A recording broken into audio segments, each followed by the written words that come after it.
পদ্মা সেতু হয়ে ঢাকা খুলনা রুটে যাত্রীবাহী ট্রেন চলাচল শুরু হয়েছে। ৫৫৩ যাত্রীকে নিয়ে সকাল ৬টায় খুলনা থেকে ঢাকার উদ্দেশ্যে ছেড়ে এসেছে জাহানাবাদ এক্সপ্রেস। ট্রেনে ওঠার সময় যাত্রীদের ফুল দিয়ে শুভেচ্ছা জানান রেলওয়ের মহাপরিচালক। ক্রসিংয়ে বেশি সময় লাগায় প্রথম দিনে পৌনে ৪ ঘন্টায় গন্তব্যে পৌঁছাতে পারছে না ট্রেনটি। তবে দূরত্ব, যাতায়াতের সময় ও ভাড়া কম হওয়ায় রেলওয়ের এই উদ্যোগে খুশি যাত্রীরা। খুলনা থেকে অন্য রুটে ট্রেনে ঢাকা যেতে সময় লাগে ৭ থেকে ১০ ঘন্টা। সোমবার ছাড়া সপ্তাহের বাকি ৬ দিন ঢাকা খুলনা রুটে ট্রেন চলাচল করবে।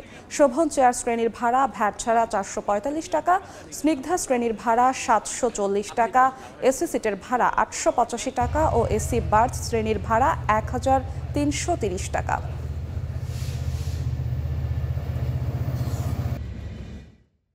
এত দ্রুত ট্রেনে প্রথম, মানে আমাদের বাংলাদেশেই প্রথম আমি মনে করি যে এত দ্রুত সময়ে আমরা খুলনা থেকে ঢাকাতে যাব।